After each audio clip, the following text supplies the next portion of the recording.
Hello guys, welcome back to our channel Fantasy World. இன்னைக்கான வீடியோல என்ன பார்க்க போறோம் அப்படின்னா டெத் பரேடோட எபிசோட் 9 கான எக்ஸ்பிளனேஷன் தான். இந்த எபிசோட ஸ்டார்டிங்ல டாட்சுமி வந்து சிமாடா கிட்ட சொல்றாரு, நானுமே வந்து என்னோட வைஃபை ப்ரொடெக்ட் பண்ணுவேன்னு சொல்லிட்டு சொல்லியிருந்தேன் அப்படின்ட்டு. இதை கேட்டோன்னே சிமாடாக்கு அவன் தங்கச்சி கிட்ட இதே டயலாக் சொல்லியிருப்பான். அது வந்து ஞாபகம் வருது. அப்படின்னா நீங்களுமே இதை ரிவெஞ்சுக்காக தான் பண்றீங்களா அப்படின்னு சொல்லிட்டு சிமாடா கேட்கறான். ஆமா, ஒருவேளை நீ அவனை கண்டுபிடிச்சா என்ன பண்ணுவ அப்படின்னு சொல்லிட்டு டாட்சுமி கேட்கறாரு. நான் அவனை யோசிக்காம அந்த செகண்ட்ல டக்குன்னு கொன்றுவேன் அப்படின்னு சொல்லிட்டு சொல்றான். எனக்கு புரியுது, அவனோட சாவு இந்த உலகத்துக்கு தேவையான ஒண்ணுதான் அப்படின்னு சொல்லிட்டு டாட்சுமி சொல்றாரு. டெக்கிம் வந்துட்டு இப்ப அவங்க ரெண்டு பேரும் பக்கத்துல போறான். அந்த பொண்ணு வந்துட்டு சரி நீ அங்க போகாத, இதை நிறுத்து, எப்படியா ஸ்டாப் பண்ண அப்படின்னு சொல்லிட்டு கேக்குறா. இல்ல அது என்னால முடியாது, அவங்களோட டார்க்னஸ் சொல்ல முடிஞ்ச வரை எவ்வளவு சீக்கிரம் வெளியே கொண்டு வர முடியுமோ அவ்வளவு சீக்கிரம் கொண்டு வரணும். அதுக்கப்புறமா நான் வந்து அவங்களுக்கு ஜட்மெண்ட் கொடுக்கணும், ஒரு ஆர்பிட்டரா அதுதான் என்னோட ரோல் அப்படின்ட்டு டெக்கிம் சொல்லிட்டு போறேன். இப்போ இவங்க ரெண்டு பேரும் கண்டினியூ கேம் விளையாண்டுட்டு இருக்காங்க. சிமாடாவோட காயினை வந்துட்டு நம்ம டாட்சுமி கோல் அடிச்சிடறாரு. சோ அவனுக்கு வந்துட்டு வயித்துல ரொம்பவே வலிக்குது. அப்படி வலிக்கும் போது அவனுக்கு ஒரு மெமரி வருது. அந்த மெமரியில அவன் வந்துட்டு யாரோ ஒருத்தர் வீட்டுக்கு போறான், கையில பின்னாடி கத்தி வச்சிட்டு இருக்கா. அவங்க கதவை திறந்தோடனே அவங்கள போய் உள்ள குத்த போறான். கரெக்டா அவனை போய் வயித்துல குத்தவும் செஞ்சிடறான். அதுக்கப்புறம் அவன் படுத்துறான். அவனுமே கையில ஒரு கத்தி எடுத்துறான். இவன் இன்னுமே ஃபோர்ஸ்ஃபுல்லா இவனை குத்தி சாவடிக்கிறதுக்குள்ள அவன் வந்துட்டு இவனோட இடுப்புல ஒரு குத்திடுறான். ஆனா இவன் வந்துட்டு சக்சஸ்ஃபுல்லா அவனை குத்தி கொன்னுறான். இவன் தான் வந்துட்டு அவன் தங்கச்சியை ரேப் பண்ணவன். அதுக்கப்புறமா தான் இவனுக்கு புரியுது, அப்ப அந்த பேக்ல இருந்து வந்துட்டு நான் இவனை கொன்ன கத்தி தான் அப்படின்னு சொல்லிட்டு டாட்சுமி இவன் கிட்ட வந்து என்னாச்சு அப்படின்னு சொல்லி கேக்குறாரு. அப்ப இவன் கையில கத்தி வச்சிருக்க பத்தி என்னடா இது அப்படின்னு சொல்லிட்டு கேக்குறாரு. நான் வந்துட்டு ஆல்ரெடி அவனை கொன்னுட்டேன், இதை கத்தி வச்சுதான் அவனை நான் கொன்னிருக்கேன் அப்படின்னு சொல்லிட்டு சொல்றான். அப்ப வந்துட்டு இவன் தங்கச்சி சொன்ன இன்னொரு மெமரி வருது. அவ ஹாஸ்பிட்டல் இருக்கும்போது அவங்க வந்துட்டு சாகணும் அப்படின்ட்டு சொல்லிருப்பான். என்னது அவங்கள அப்பனா ஒருத்தருக்கு மேலே அப்படின்னு சொல்லிட்டு இவன் கேட்பான். ஆமா, ஒருத்தன் என்னை அப்படி பண்ணிக்கிட்டு இருந்தப்ப இன்னொருத்தன் வந்துட்டு தூரத்துல இருந்து வேடிக்கை பார்த்துக்கிட்டு தான் இருந்தான். அவன் எனக்கு எதுவுமே காப்பாத்தணும் கூட வரல.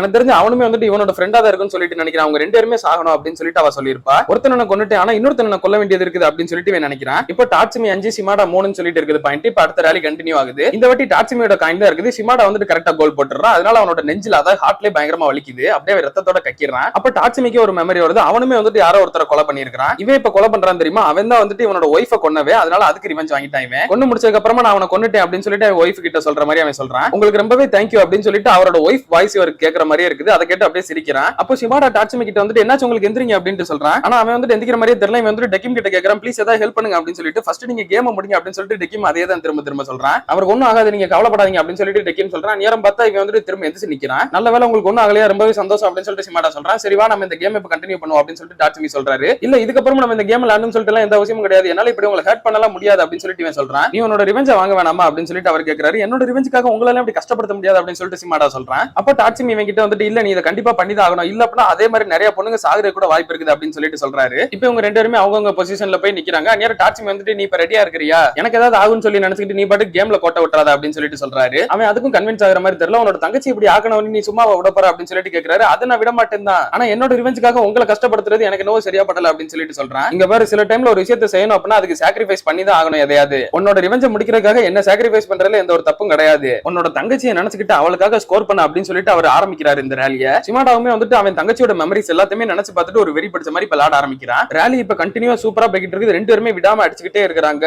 கடைசியில ஒரு அட்டாக் சிமாடாக்கு வந்துட்டு பவர்ஃபுல்லா சூப்பரா ஹிட் ஆயிருது. அது வந்துட்டு கோல் விழுந்துருது. டாட்சுமி வந்துட்டு அப்படியே கீழே விழுகிறாரு. அந்நியாரம் அவருக்கு ஒரு மெமரி வருது. ஒரு பொண்ணுங்களும் மட்டும் கிடையாது, இந்த மஞ்சமுடிக்காரன் வந்துட்டு நிறைய பொண்ணுங்க இந்த மாதிரி தான் பண்ணிருப்பான். இது வந்துட்டு டாட்சுமியுமே கண்டுபிடிச்சிருக்காரு. சோ அதனால வந்துட்டு அவருமே அவனோட வீட்டுக்கு போறாரு. அவர் அவனோட வீட்டுக்கு போகும்போது அவன் வந்துட்டு ஆல்ரெடி செத்து கிடக்குறான். அந்நியாரம் பின்னாடி இருந்து யாரோ ஒருத்தர் இவரை கத்தியால குத்துற மாதிரி இருக்குது. அப்படியே அந்த மெமரி கட் ஆகுது. இவர் இறந்துட்டோம் அப்படின்றத புரிஞ்சுக்கிறாரு. ஸ்கோர் வந்துட்டு 6-4 சொல்லிட்டு சிமாடா தான் இந்த கேம்ல வின் பண்ணிருக்காரு அப்படின்னு சொல்லிட்டு டெக்கிம் சொல்றான். அப்ப டாட்சுமிக்கு சிமாடாவோட பேரை கட்டினதான் ஞாபகம் வருது. இந்த பொண்ணுமே வந்துட்டு விக்டிம்ல இருந்திருப்பா. அப்படின்னா நீ தான் சிமாடா சாயோட அண்ணனா அப்படின்னு சொல்லிட்டு சிமாடா கிட்ட வந்து இவர் கேக்குறாரு. ஆமா, என்னோட தங்கச்சி உங்களுக்கு எப்படி தெரியும் அப்படின்னு சொல்லிட்டு சிமாடா கேக்குறான். அப்ப அவர் சிமாடாவோட அந்த கத்தி எடுத்துட்டு டெக்கிம் கிட்ட கேக்குறாரு, இந்த கத்தியால தானே நான் செத்தேன் அப்படின்னு சொல்லிட்டு. ஆமா, நீங்க ரெண்டு பேருமே செத்துட்டீங்க. நீங்க இறந்ததுக்கு அப்புறமா சொர்க்கத்துக்கு போகணுமா இல்ல நரகத்துக்கு போகணுமா அப்படின்றத முடிவு பண்றதுக்கு தான் நான் இருக்கேன். நான் தான் உங்களை ஜட்ஜ் பண்ணுவேன் அப்படின்னு சொல்லிட்டு டெக்கிம் சொல்றான். என்ன நீங்க ரெண்டு பேரும் ஜோக் பண்ணிக்கிட்டு இருக்கீங்களா அப்படின்னு சொல்லிட்டு சிமாடா கேக்குறா. அப்படின்னா உங்களுக்கு இன்னுமே ஞாபகம் வரலையா அப்படின்னு சொல்லிட்டு டெக்கிம் கேக்குறான். அப்ப டாட்சுமியுமே வந்துட்டு நல்லா யோசிச்சு பாரு சிமாடா, இந்த கத்தியால தான் வந்துட்டு நீ என்னை குத்துன அப்படின்னு சொல்லிட்டு சொல்றாரு. அப்பதான் இவனுக்கு வந்துட்டு திரும்ப அந்த மெமரி வருது. இவன் வந்து ஃபர்ஸ்ட் அந்த மஞ்சமுடிக்காரனை கொண்டிருப்பான். அதுக்கப்புறம் இவனுக்கு ரொம்ப வாமிட் வர மாதிரி இருக்கும். அதனால பாத்ரூம்குள்ள போயிருப்பான். அப்படி இவன் பாத்ரூம்குள்ள போகும்போது வந்துட்டு கரெக்டா நேரா உள்ள டாட்சுமி வந்திருப்பாரு. இவன் வந்தது யாரு என்ன ஏதுன்னு சொல்லிட்டு பார்க்கவே இல்லை. அப்படியே பின்னாடி கூட இருந்தே அப்படியே முதுகுல குத்திடுறான். அவருமே அப்படியே கையை வச்சு தடுக்கணும் அப்படின்னு சொல்லிட்டு தான் ட்ரை பண்றாரு. பட் அவரால் சுத்தமா முடியல. நல்லா அழுத்தி குத்திடுறான். அவன் வந்துட்டு சாய் உன்னை இப்படி பண்ணவங்களை நான் தண்டிச்சிட்டேன், நான் அவங்களை கொண்டுட்டேன் அப்படின்னு சொல்லிட்டு நினைச்சிட்டு அப்படியே அவனும் இறந்துடுறாங்க.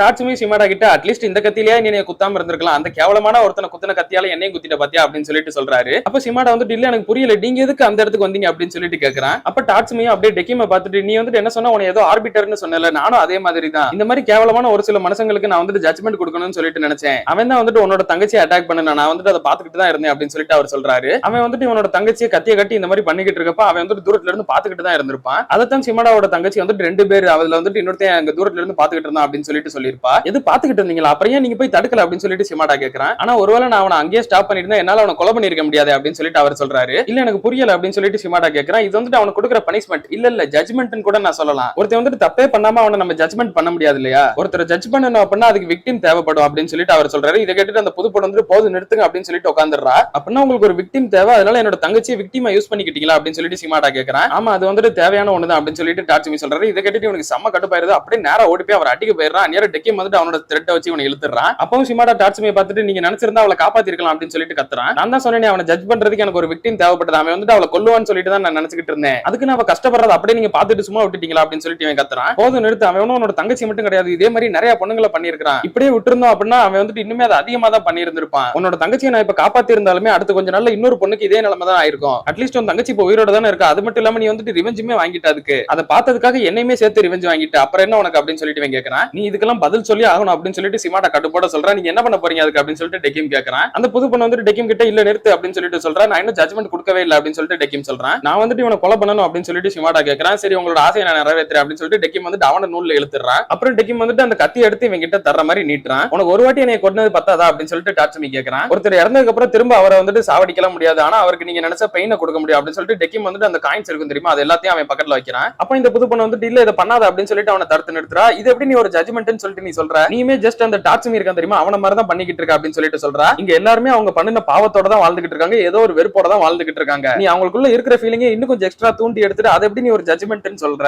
எனக்கு எதுக்கு நீ இதை பண்றேன்னு சொல்லிட்டு புரியல அப்படின்னு சொல்லிட்டு அவ கேக்குறா. ஏன்னா இப்படி பண்றதுனால தான் அவங்களோட டார்க்னஸ் சோல் வெளியே வரும், அதுக்கப்புறமா தான் நான் ஜட்ஜ் பண்ண முடியும் அப்படின்னு சொல்லிட்டு அவன் சொல்றான். எது டார்க்னஸ் சோல், உனக்கு உண்மையிலேயே டார்க்னஸ் என்னன்னு சொல்லிட்டு தெரியுமா, நீ இதுவரை மனுஷங்க வாழ்ந்த உலகத்துல வாழ்ந்ததே கிடையாது, நீ வந்துட்டு உனக்கு பிடிச்சவங்க யாரையுமே இழந்ததே கிடையாது, உனக்கு துக்கம்னா என்னன்னு சொல்லிட்டே தெரியாது. இல்ல எனக்குமே வந்துட்டு அதெல்லாம் புரியும் அப்படின்னு சொல்லிட்டு டெக்கிம் சொல்றான். அவங்களுக்குள்ள வெறும் துக்கம் மட்டும் கிடையாது, மனுஷங்களுக்குள்ள நிறையவே எமோஷன்ஸ் இருக்குது. அவங்களோட கோவத்தை ஒருத்தர் ட்ரிகர் பண்ணி வெளியே கொண்டு வர்றது, அவங்க லவ் பண்ற ஒருத்தருக்காக அவங்களோட ஃபியரை ஓவர் கம் பண்ணி வர்றது, இந்த மாதிரி ஃபீலிங்ஸ் எல்லாம் வந்துட்டு உன்னால புரிஞ்சிக்கவே முடியாது. சோ இது எதுவுமே தெரியாம உன்னால எப்படி அவங்களுக்கு ஜட்ஜ்மெண்ட் கொடுக்க முடியும் அப்படின்னு சொல்லிட்டு அவ கேக்குறா. இதை கேட்டுட்டு இவனுக்கு என்ன பேசுறதுனே தெரியல. இல்ல நான் உண்மையா தான் கேக்குறேன், அவங்களோட டார்க்னஸ் சோலை வெளியே கொண்டு வந்துட்டு அதுக்கப்புறமா ஜட்ஜ்மெண்ட் பண்றதுல என்ன நியாயம், நீ என்ன வேணா சொல்லிட்டு போ, ஆனா இது வந்துட்டு ஒரு ஜட்ஜ்மெண்டே கிடையாது அப்படின்னு சொல்லிட்டு அவ சொல்லிடுறா. அப்ப டாட்சுமியுமே மேல இருந்து சொல்றா, மனுஷங்க ஒண்ணு எப்பவும் ஒரே மாதிரி எல்லாம் இருக்கிறவங்க கிடையாது, ஒரு சிச்சுவேஷனுக்கு ஏத்த மாதிரி அவங்களோட குணம் மாறிக்கிட்டே தான் இருக்கும். என்னோட ஒய்ஃபை கொன்னவன நான் ரிவெஞ்ச் வாங்கினதுக்கு அப்புறமா என்னோட துக்கம் கோவம் எல்லாமே வந்துட்டு உடனே மறைஞ்சு போயிருச்சு. அப்ப என்னோட ஒய்ஃப் வந்துட்டு எனக்கு தேங்க்யூ சொன்ன மாதிரி அவளோட குரல் எனக்கு கேட்டது. அன்னைக்கு நான் முடிவு பண்ணேன் என்னோட வாழ்க்கையவே நான் இதுக்காக தான் அர்ப்பணிக்கணும்னு சொல்லிட்டு. இந்த மாதிரி நிறைய விக்டிம்ஸ் இருந்திருப்பாங்க, அந்த நிறைய விக்டிம்ஸ்க்காக நான் வந்துட்டு ரிவெஞ்ச் வாங்கணும்னு சொல்லிட்டு தான் நான் இந்த வேலையவே பண்ணேன் அப்படின்னு சொல்லிட்டு அவன் சொல்றான். அப்போ ஷிமாடா வந்துட்டு நீ முதல்ல வாய மூடு அப்படின்னு சொல்லிட்டு அந்த கத்தி எடுத்து அப்படியே குத்த வந்துடுறான். இவ வந்துட்டு அவனை பிடிச்சு தடுக்கிறா. அவளுக்கு இவங்க கிட்ட எப்படி கன்வின்ஸ் பண்றேன்னு சொல்லிட்டு தெரியல, அதனால இவ வந்துட்டு உண்மையை சொல்லிடுறா. நீங்க வந்துட்டு ஹெல்லுக்கு போவீங்களா இல்ல ஹெவனுக்கு போவீங்களான்னு சொல்லிட்டு எல்லாம் இவங்க வந்து முடிவு பண்ண போறது இல்ல, நீங்க வந்துட்டு மரஜன்மம் எடுக்க போறீங்களா இல்ல வாய்டுக்கு போவீங்களான்றது தான் இவன் வந்துட்டு முடிவு பண்ணுவான். இங்க நிக்கிறான் தெரியுமா, இவன் தான் வந்துட்டு உன்னோட ஆக்ஷன்ஸை பார்த்து உனக்காக ஜட்ஜ்மெண்ட் கொடுப்பான். நீ ஏதாவது இப்படி மோசமா பண்ணிக்கிட்டு இருந்தா அப்படின்னா அவன் உன்னை வாய்டுக்கு அனுப்பிடுவான். அங்க மட்டும் போயிட்டு அப்படின்னா உன்னோட தங்கச்சி உன்னால எப்பவுமே பார்க்க முடியாது. ஒருவேளை நீ மறுஜன்மம் எடுத்து வந்தா கூட உன்னோட தங்கச்சியை ஏதோ ஒரு ரூபத்துல நீ பாக்குறதுக்கு சான்ஸ் இருக்குது. இப்படி மட்டும் நீ பண்ணிராத, பண்ணுனா அப்படின்னா உன்னால உன்னோட தங்கச்சி எப்பயுமே பார்க்க முடியாது அப்படின்னு சொல்லிட்டு அவ எவ்வளவு கன்வின்ஸ் பண்ண பாக்குறா. இவன் வந்துட்டு கொஞ்சம் கொஞ்சமா கவுண்ட் டவுன் ஆகுறான். அப்ப இந்த டாட்சுமி பைய சும்மா இல்லாம உன் கூட இருக்கிற ஒருத்தர உன்னால காப்பாத்த முடியல அப்படின்னா நீ வந்துட்டு இன்னொருத்தர கொல்றதுல தப்பே இல்ல. இந்த உலகம் வந்துட்டு ரொம்பவே மோசமானது, இது வந்துட்டு நீ அக்செப்ட் பண்ணி தான் ஆகணும். நீ வந்துட்டு இந்த உலகத்தை சேஞ்ச் பண்ணலாம் முடியாது, உன்னால பண்ண முடிஞ்சது நீ வந்துட்டு திரும்பவும் ஃபைட் பண்றதா அப்படின்னு சொல்லிட்டு டாட்சுமி சொன்ன மறு செகண்டே ஷிமாடா வந்துட்டு அவனோட காயின்ஸ் எல்லாத்தையும் கம்ப்ளீட்டா உடைச்சிடுறான். டாட்சுமி உடம்பு ஃபுல்லா பெயினோட அப்படியே துடிக்க ஆரம்பிச்சிடுறான். அப்ப அந்த புது பொண்ணு டெக்கிம் கிட்ட வந்துட்டு அவன் நெஞ்சில அடிச்சுக்கிட்டே ஒரு விஷயத்த சொல்றா. நீ நினைக்கிற மாதிரி மனுஷங்க எல்லாம் ஒண்ணு ரொம்ப காம்ப்ளெக்ஸான புரிஞ்சிக்கவே முடியாதவங்க எல்லாம் கிடையாது, அவங்க வந்து ரொம்பவே சிம்பிளான ஒரு கிரியேச்சர். அவங்க ஒரு சிம்பிளான விஷயம் சின்ன சின்ன விஷயத்துக்கு கூட கோவப்படுவாங்க, சோகமாயிடுவாங்க, அவங்க எப்ப செத்து போவோம் அப்படின்னு சொல்லிட்டு தெரியாம தான் வாழ்ந்துகிட்டு இருக்காங்க. அதுதான் ஹியூமன்ஸ் ரொம்பவே ஸ்பெஷலாவும் காட்டுது அப்படின்னு சொல்லிட்டு அவ சொல்றா. இப்ப அப்படியே இந்த ரெண்டு கெஸ்டையுமே அனுப்பி வச்சிருக்காங்க. ரெண்டு பேரும் எங்க போனாங்க அப்படின்னு சொல்லிட்டு நம்ம கிட்ட இந்த அனிமையில சொல்லல,